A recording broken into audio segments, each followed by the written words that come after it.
Hello दोस्तों, कैसे हैं सभी लोग। दोस्तों कैसी चल रही है डीएड सीआईडी एग्जाम प्रिपरेशन। दोस्तों जैसा कि हम न्यू एग्जाम पेपर पैटर्न के अकॉर्डिंग अभी हम क्या पार्ट ए और पार्ट बी के मोस्ट इंपोर्टेंट क्वेश्चंस कर रहे हैं, जिसमें हम मोस्ट इंपोर्टेंट क्वेश्चन जो हमारे वैकल्पिक प्रश्नों में और हमारे 2 नंबर में पूछे जाने वाले यानी कि वेरी शॉर्ट प्रश्न जिसे अति लघु प्रश्न कहते हैं, उनको हम कर चुके हैं। और अब हम कर रहे हैं सत्य असत्य यानी कि true and false type question. ठीक है, तो अब हम करने वाले हैं पेपर 5 के यानी कि थेरेपेटिक्स जो हमारा पेपर 6 जो हमारा थेरेपेटिक्स है पेपर 6 पर बात करने वाले हैं। ठीक है, तो दोस्तों पेपर 6 से कौन कौन से ऐसे टॉपिक्स हैं जिससे रिलेटेड हमें क्वेश्चन पूछे जा सकते हैं पार्ट ए में या पार्ट बी में। ठीक है दोस्तों, अगर हम पेपर 6 की बात करते हैं तो हमारे सामने एक कंडीशन आती है क्योंकि पेपर 6 जो है आपका पूरा प्रैक्टिकल बेस्ड है। ठीक, लेकिन उसमें थ्योरिकल जो हमारे क्वेश्चन आने हैं, किस प्रकार के क्वेश्चन पूछे जाएंगे, किस प्रकार क्वेश्चन आ जाते हैं। तो दोस्तों आज हम कुछ क्वेश्चन आपके सामने लेकर आए हैं जो कि हम सत्य प्रकार के प्रश्न करेंगे, आपके परीक्षा के लिए बहुत ही ज्यादा महत्वपूर्ण रहेंगे यानी कि पार्ट ए और पार्ट बी के लिए। ठीक है, चलिए स्टार्ट करते हैं दोस्तों पेपर 6 थेरेपेटिक्स के क्वेश्चंस। ठीक है, सबसे फर्स्ट क्वेश्चन देखिए क्या है। सुई उठाने में तिपाई पकड़ का प्रयोग किया जाता है। वो पूछ रहे हैं जब हम सुई उठाते हैं, सुई यानी कि निडल जो है, सुई उठाते हैं तो हम जो हमारी पकड़ है हाथ की वो कौन सी पकड़, यानी कि उन्होंने एक पकड़ बताई है जो बताई है तिपाई पकड़ की, तिपाई का पकड़ का प्रयोग करते हैं यानी कि ट्राइपॉड ग्राफ्स का हम प्रयोग करते हैं। दोस्तों ट्राइपॉड हमारा ये है, ये जो पकड़ है ये हमारी तिपाई पकड़ है। क्या आप इस पकड़ से सुई उठा सकते हैं? सुई हमेशा चिकोटी पकड़ से उठाई जाती है, चिकोटी पिंसर ग्राफ्स से, जिससे हम नोचते, ये वाली जो बनती है पिंसर ग्राफ से उठाते हैं। तो यहाँ पर ये ऑप्शन गलत है, सुई उठाने में तिपाई पकड़ का प्रयोग होता है, तिपाई पकड़ का नहीं होता है दोस्तों, चिकोटी पकड़ का होता है, चिकोटी पकड़ का। ठीक है, और ये ऑप्शन यहाँ पर गलत हो जाएगा क्योंकि तिपाई पकड़ लिखने से संबंधित होती है। तिपाई पकड़ से हम कलम पकड़ते हैं या पेन पेंसिल पकड़ते हैं जिसके माध्यम से हम शुद्ध वर्तनी लिख सकते हैं। ठीक है, नेक्स्ट देखिए क्वेश्चन नंबर 2। अटैक्सिया सीपी में अत्यधिक अनैच्छिक गतियां देखने को मिलती हैं। दोस्तों जब अनैच्छिक गतियों की बात आ जाती है तो अनैच्छिक गतियां एथेटोइड सीपी में पाई जाती है, अटैक्सिया सीपी में नहीं पाई जाती है। ऑप्शन गलत है। और किस में पाई जाती है? एथेटोइड। एथेटोइड जो सीपी का प्रकार है चिकित्सीय लक्षणों के अनुसार उसमें पाई जाती है। ठीक है, अटैक्सिया में नहीं पाई जाती है। क्वेश्चन नंबर 3 आपका, सीपी की सहायता शारीरिक चिकित्सा द्वारा की जाती है, यानी कि सेरेब्रल पालिसी की हम थेरेपी कह सकते हैं। यह सेरेब्रल पालिसी के लिए जो दी हुई सहायता, ठीक है ना, जिससे क्या उसकी मांसपेशियों को राहत मिले, मांसपेशियां उसकी चलती रहें। ठीक है, एक सामान्य शरीर स्थिति बन सके। ठीक है, तो दोस्तों सीपी की सहायता के लिए हम क्या करते हैं? फिजियोथेरेपी कराते हैं। तो शारीरिक चिकित्सा अत्यधिक सहायक होती है, या हम कह सकते हैं कि सीपी की सहायता शारीरिक चिकित्सा द्वारा की जाती है। ऑप्शन बिल्कुल सही। नेक्स्ट देखिए क्वेश्चन नंबर 4। अफेजिया भाषा विकार से संबंधित विकार है। अफेजिया क्या है? देखिए दोस्तों, अफेजिया एक हमारा लर्निंग डिसेबिलिटी का प्रकार है जो भाषा विकार से संबंधित होता है, जिसमें बच्चों को बोलने जैसी समस्याएं या कठिनाई आती है, जो एक विकार है। और ये एक भाषा विकार का भी प्रकार है अफेजिया। और सीपी बच्चों में हमें बहुत देखने को मिलता है क्योंकि वे बोल नहीं पाते हैं। ठीक है ना, बोलने में उन्हें कठिनाई होती है, अफेजिया उनकी हमें बहुत देखने को मिलता है। तो अफेजिया भाषा विकार से संबंधित विकार है, बिल्कुल सही है। ठीक, क्वेश्चन नंबर 5 आपका, भाषा का अर्थपूर्ण अर्जन किया जा सकता है। बिल्कुल किया जा सकता है, भाषा का अर्जन अर्थपूर्ण होता है। तो ये बात सत्य है, भाषा का अर्जन अर्थपूर्ण होता है। और सर्वप्रथम बच्चा कैसे सीखता है? अर्जन के अनुसार ही सीखता है। अर्जन करना यानी कि ग्रहण करना। तो ग्रहण क्या होता है? अर्थपूर्ण होता है। भाषा का अर्थपूर्ण अर्जन किया जा सकता है, बिल्कुल किया जा सकता है। ऑप्शन बिल्कुल सही है आपका। ठीक है, क्वेश्चन नंबर नंबर 6 है आपका प्रत्येक शारीरिक गामक विकलांगता, यानी कि प्रत्येक शारीरिक और गामक यानी कि हमारी लोकोमोटर डिसेबिलिटी और फिजिकल डिसेबिलिटी मस्तिष्कीय असामान्यता के कारण होती है। देखिए ये क्या कह रहे हैं कि प्रत्येक शारीरिक और गामक विकलांगता मस्तिष्कीय असामान्यता के कारण होती है। दोस्तों गलत, यहाँ पर ये ऑप्शन गलत जाएगा, क्योंकि प्रत्येक, अगर यहाँ पर हम बात करें तो हमारा मस्कुलर डिस्ट्रॉफी नहीं होता है, ठीक है। यहाँ पर अगर हम बात करें द्विशाखी रीढ़ नहीं होता है, स्पाइना बाइफिडा नहीं होता है, यहाँ पर मस्तिष्कीय असामान्यता के कारण सीपी हो जाएगा, मल्टीपल स्क्लेरोसिस हो जाएगा, ठीक है, ड्वार्फिज्म हो जाएगा, ठीक है। और हम कह सकते हैं इसमें जो जो हमारी कुछ है ऐसी कंडीशन वो हो जाएंगी, लेकिन इसमें सभी नहीं आएंगी। कुछ कंडीशन है जैसे पोलियो है, वो मस्तिष्क की असामान्यता नहीं है, ठीक है।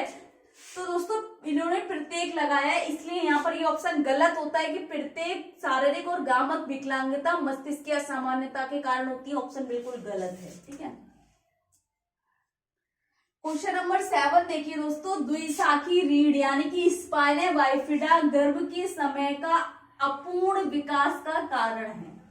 बिल्कुल सही है, क्योंकि द्विशाखी रीढ़ में क्या होता है, गर्भावस्था के समय बच्चे के रीढ़ की हड्डी खुली रह जाती है, पूर्ण रूप से बंद नहीं हो पाती है, जिसके कारण बच्चे को द्विशाखी रीढ़ हो जाता है। ये स्पाइना बाइफिडा की कंडीशन आ जाती है सामने। बिल्कुल सही है, क्योंकि ये गर्भावस्था के समय के कारण की गड़बड़ी है। क्वेश्चन नंबर 8 देखिए दोस्तों, व्यवसाय चिकित्सा का उद्देश्य स्नायु मांसपेशीय विकास करना है। बिल्कुल सही है, ठीक। नेक्स्ट है आपका क्वेश्चन नंबर 9, लार टपकना, हृदय का धड़कना, पलक झपकना सभी ऐच्छिक गति के उदाहरण हैं। ऐच्छिक गतियां कौन सी दोस्तों? ऐच्छिक गतियां वे गतियां हैं जो हमारे इच्छाओं के अनुसार संपादित होती है या इच्छाओं के अनुसार गति करती हैं। अनैच्छिक गतियां वे होती हैं जिन पर हमारा नियंत्रण नहीं होता है, स्वतः ही गति करती रहती हैं, ठीक है। तो दोस्तों यहाँ पर एक चीज देखिए, लार टपकना यानी कि ड्रूलिंग होना क्या ऐच्छिक गति है? नहीं है। ड्रूलिंग भी क्या है? अनैच्छिक गति के अंतर्गत आता है। हृदय का धड़कना, हमारा इस पर कोई कंट्रोल है? नहीं है। नियंत्रण है? नहीं है, नहीं हो सकता, ये भी अनैच्छिक गति है, स्वतः मतलब स्वतः गति करने वाली ये कंडीशन है। पलक झपकना भी क्या है? हम कुछ समय के लिए कर सकते हैं, लेकिन हम बार बार क्या है, पलक हमारी झपकती रहती है, यानी कि ये भी हमारी अनैच्छिक गति के अंदर आएगी, इसमें हमारा वॉलंटरी नहीं है, ठीक है। और ये सभी इन्होंने ऐच्छिक गति के उदाहरण, लेकिन ये अनैच्छिक गति के उदाहरण है, ये ऑप्शन गलत हो जाएगा। अनैच्छिक गति के उदाहरण है ये, अनैच्छिक गति, अनैच्छिक गति के उदाहरण है ये, ठीक है, जिन पर हमारा लार टपकने पे हमारा नियंत्रण नहीं है, हृदय का धड़कने पे नियंत्रण नहीं है, पलक झपकने पे भी नियंत्रण नहीं होता है। तो जिन गतियों पर नियंत्रण नहीं होता है अनैच्छिक गतियां, और जिन पर नियंत्रण होता है वे ऐच्छिक गति कहलाती है। इनवॉलेंट्री मूवमेंट और वॉलेंट्री मूवमेंट। क्वेश्चन नंबर 10 देखिए, प्रमस्तिष्कीय पश्चाघात अप्रगतिशील असामान्यता है। बिल्कुल सही है, इसमें कोई प्रगति होती नहीं है, कभी भी सुधारा जा सकता है लेकिन इसको ठीक नहीं किया जा सकता है, ठीक है। लगातार इसमें कमजोरी जो है, मतलब वीकनेस बच्चे को बढ़ती रहती है इसकी कंडीशन।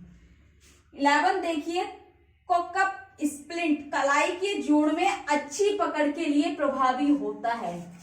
ये यहाँ पर होता है, जैसे कि दोस्तों मैं आपको, कोकप स्प्लिंट यहां से लगता है और ये यहाँ के लिए होता है, मतलब जब ये हमारी ये बेस जो है, हमारा ज्वाइंट जो है, कलाई का जोड़ है, अगर ये हमारा स्ट्रांग होगा तभी तो मैं इसको होल्ड कर पाऊंगी, वरना क्या होगा, ये होल्ड नहीं हो पाएगा। तो इस ज्वाइंट के लिए हम कह सकते हैं कलाई के जोड़ के लिए, पकड़ के लिए प्रभावी होता है कोकप स्प्लिंट, ठीक है। तो ये ऑप्शन बिल्कुल सही है हमारा। 12 देखिए, क्वेश्चन नंबर 12, मोनोप्लेजिया में कोई एक हाथ या एक पैर प्रभावित होता है। मोनोप्लेजिया में बिल्कुल सही है, कोई एक हाथ या कोई पैर प्रभावित होता है। एग्जाम्पल के लिए ले लीजिए, या तो ये हाथ या ये, कोई एक होगा मोनो में, ठीक है, ठीक है, मोनो में एक हो गया। हेमो में क्या होता है दोस्तों, हाफ साइड होता है, एक तरफ का हाथ और एक ही तरफ का पैर, हेमोप्लीजिया, ठीक है। इस तरीके से हम आधा हाफ भी कह सकते हैं, हेमोप्लीजिया, ठीक है। पैराप्लीजिया में क्या होता है दोस्तों, इस तरीके से पैराप्लीजिया में पैर प्रभावित होते हैं व्यक्ति के, ठीक। पैराप्लीजिया में पैर प्रभावित हो गए, ठीक है। डायप्लीजिया, डायप्लीजिया में 3, 1 हाथ 2 पैर या फिर 2 हाथ 1 पैर, ठीक है। क्वाड्रिप्लीजिया, क्वाड्रिप्लीजिया में दोस्तों क्या है, व्यक्ति का पूरा शरीर प्रभावित होता है, ठीक। इस तरीके से अलग अलग प्रकार हैं किसके, प्रभावित अंगों के अनुसार। नेक्स्ट देखिए क्वेश्चन नंबर 13 दोस्तों, आ मा जा ड़ा ना सभी नासिक ध्वनि के उदाहरण है। एक बार बोलकर देखिए आप लोग, आ मा जा ड़ा ना सभी नासिक ध्वनि के उदाहरण है। ऑप्शन बिल्कुल सही है। नेक्स्ट आपका क्वेश्चन है क्वेश्चन नंबर 14 देखिए, संप्रेक्षण का माध्यम केवल मौखिक होता है। संप्रेक्षण का माध्यम मौखिक नहीं होता, पहले तो गलत है, यहाँ पर टैग वर्ड भी दे दिया इन्होंने, लेकिन संप्रेक्षण का माध्यम मौखिक भी होता है, अमौखिक भी होता है। प्रकार यहाँ पर होता तो एक प्रकार हो सकता था, मौखिक एक प्रकार, अमौखिक एक प्रकार, ठीक है। लेकिन माध्यम तो बहुत सारे हैं, मतलब कम्युनिकेशन के मोड्स तो बहुत सारे हो गए, तो यहाँ पर ये ऑप्शन हमारा गलत हो जाएगा, ठीक है दोस्तों। क्वेश्चन नंबर 15 है, मानव शरीर स्थिति में 2 प्रकार होती है, यानी कि मानव शरीर स्थिति 2 प्रकार की होती है, यानी कि ह्यूमन बॉडी की जो स्थिति है क्या है, 2 प्रकार की होती है, सक्रिय स्थिति, सक्रिय शरीर स्थिति और निष्क्रिय शरीर स्थिति। पहली है आपकी सक्रिय शरीर स्थिति, दूसरी है आपकी निष्क्रिय शरीर स्थिति, ठीक। नेक्स्ट क्वेश्चन है आपका, मांसपेशीय क्षरण जन्मजात होती है, यानी कि मस्कुलर डिस्ट्रोफी जो एक डिसेबिलिटी है, एक शारीरिक अक्षमता है, विकलांगता है, वो कह रहे हैं क्या जन्मजात होती है। जन्मजात वे कंडीशन होती है दोस्तों जो जन्म से ही होती है, जब बच्चा पैदा होता है उसी समय से उसको वो कंडीशन देखने को मिलती है उसमें, ठीक है, या वे लक्षण पाए जाते हैं। लेकिन मस्कुलर डिस्ट्रोफी 5 साल के बाद हमें देखने को मिलती है, 3 साल से 5 साल के बीच बीच हम इसको पहचान सकते हैं। तो मस्कुलर डिस्ट्रोफी जन्मजात नहीं होती है, ध्यान रखना, ऑप्शन गलत है, ठीक है। नेक्स्ट देखिए 17, पोलियो एक असामान्य मस्तिष्कीय स्थिति है, गलत, ये वायरस से होता है, ठीक है। लियोन, लेसाइनी, ब्रेनसाइड, इसके 3 वायरस के नाम है, ध्यान रखना, ठीक है। मस्तिष्क की असामान्य स्थिति नहीं है, केवल शारीरिक रूप से व्यक्ति प्रभावित होता है इसमें। 18 देखिए, सीपी बच्चों में बौद्धिक अक्षमता के लक्षण देखने को मिलते हैं, यानी कि सेरेब्रल पालिसी वाले व्यक्ति में इंटेलेक्चुअल डिसेबिलिटी के कुछ सिम्टम्स देखने को मिलते हैं, बिल्कुल सही है। इनमें अधिगम अक्षमता भी देखने को मिलती है, लर्निंग डिसेबिलिटी भी देखने को मिलेगी, इंटेलेक्चुअल डिसेबिलिटी भी आपको देखने को मिलेगी, ठीक है। दोनों ही आ सकते हैं इसमें, ठीक है, अगर ऑप्शन में आ जाए। अगर आपको बौद्धिक अक्षमता ना मिले, अधिगम अक्षमता मिले तो भी, क्योंकि इनमें अफेजिया की प्रॉब्लम देखने को मिलती है हमें, डिसलैक्सिया हो गई, डिस्कैल्कुलिया हो गई, डिस्ग्राफिया की तो होती है, लिखने संबंधित समस्या इनमें पाई जाती है। 19 देखिए क्वेश्चन नंबर, मायोपैथी मांसपेशीय क्षरण का प्रकार है, गलत, मांसपेशीय क्षरण को ही मायोपैथी कहा जाता है, ठीक है। प्रकार इसके अलग अलग प्रकार हैं। क्वेश्चन नंबर 20 है, खेल वह क्रिया है जिसमें एक व्यक्ति उस समय व्यस्त होता है जब उस कार्य को करना चाहता है, बिल्कुल सही है। और खेल एक स्वाभाविक प्रक्रिया भी है, ध्यान रखना अगर आ जाए ऑप्शन में, ठीक है। तो दोस्तों हमने आज सत्य असत्य तो पूरे 20 कर लिए हैं यहाँ पर, क्योंकि पेपर 6 से इसी से रिलेटेड आने वाला है और कुछ नहीं आएगा थ्योरेटिकल में अगर हम बात करें, क्योंकि पूरा प्रैक्टिकल बेस्ड है ये। तो इसमें अगर हम पार्ट सी और डी की बात करते हैं दोस्तों, पार्ट सी और डी की बात,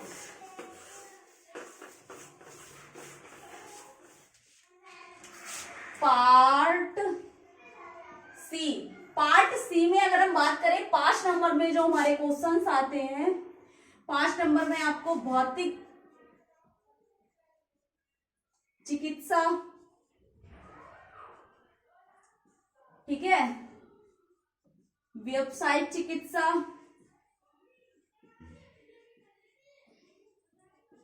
ठीक है, इसमें आपको पूछेगा अर्थ, ठीक, परिभाषा हो गई आपकी, परिभाषा, ठीक है। और आपसे पद्धतियां पूछ लेगा, इसकी पद्धतियां भौतिक चिकित्सा की, ठीक है। यहाँ पर व्यवसाय चिकित्सा के उद्देश्य और क्षेत्र आ जाएंगे 5 नंबर में, ठीक है। 5 नंबर में मांसपेशीय क्षरण भी पूछ लेगा, मांसपेशीय क्षरण, ठीक है। उसके बाद आपका मोस्ट इंपोर्टेंट टॉपिक है इसमें वाक और भाषा विकार के प्रकार, सॉरी भाषा विकार के प्रकार, ठीक है। ये 4 टॉपिक आप तैयार कर लीजिए, कोई ना कोई देखने को मिल जाएगा। बाकी मोस्ट इंपोर्टेंट यूनिट से मैंने जो आपको मोस्ट इंपोर्टेंट टॉपिक कराए उसके अकॉर्डिंगली आप प्रिपरेशन कीजिए, ज्यादा बेटर रहेगा। और पार्ट डी की अगर हम बात करें तो आपको सीपी मिलेगा देखने को, ठीक है। और वाक चिकित्सा,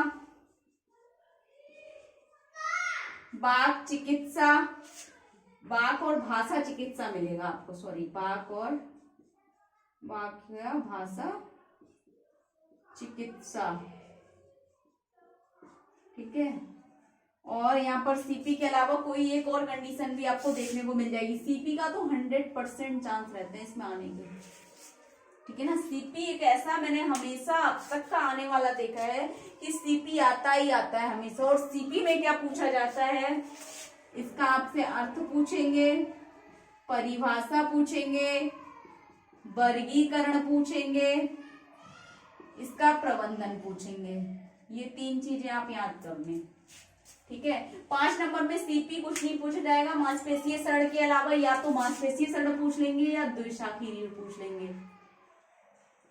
द्विशाखी रीढ़, स्पाइनल बाइफिडा पूछ सकते हैं, या तो ये। बाकी भौतिक चिकित्सा, व्यवसाय चिकित्सा, योगा चिकित्सा या खेल से संबंधित भी आएगा, 5 नंबर में पूछा जाएगा, ठीक है। और पार्ट डी में आपका सीपी आना ही आना है। वाक चिकित्सा से संबंधित एक क्वेश्चन आपको मिलेगा ही मिलेगा, ठीक है। वो भी आपको 10 नंबर में। तो इसमें से आपको ऑप्शनली एक ही करना होता है ना। तो आप जो आपको कंफर्टेबल लगे और आपको लगे जिसमें हम 250 शब्दों का क्वेश्चन कर सकते हैं, आप उसको अटेम्प्ट कर सकते हैं। और इसमें हमने 150 शब्दों का करना है, ठीक है ना। बाकी दोस्तों अगर आपको कुछ समझ नहीं आ रहा है, कुछ डाउट लग रहा है, कुछ पूछना है तो कमेंट बॉक्स में जाके कमेंट करें। ज्यादा से ज्यादा वीडियो लाइक करें, चैनल को सब्सक्राइब करें, बेल आइकन को प्रेस कर दें ताकि नेक्स्ट आने वाली क्लास आप तक पहुंचती रहे। और दोस्तों अब से आज हमारा ये पेपर 6 का भी कंप्लीट हो गया। अब हम करने वाले आगे मैचिंग टाइप के क्वेश्चन, यानी कि किस प्रकार से हमारे मिलान प्रकार के जो प्रश्न पूछे जाएंगे किस तरीके से आएंगे। तो पेपर 1 से लेकर पेपर 6 तक के मैचिंग टाइप क्वेश्चन करेंगे हम। तो दोस्तों जल्दी तैयार हो जाइए, और भी अच्छे आपको इंपोर्टेंट क्लासेस आने वाली हैं। तो दोस्तों चैनल को सब्सक्राइब नहीं किया, चैनल को सब्सक्राइब कर दिया करो, लाइक कर दिया करो दोस्तों। अगर आपको यूजफुल लगता है मेरा क्लास तो ज्यादा से ज्यादा वीडियो लाइक कर दें, सब्सक्राइब कर दें, बेल आइकन को भी प्रेस कर दें कि नेक्स्ट आने वाली क्लास आप तक पहुंचती रहे दोस्तों। All the best.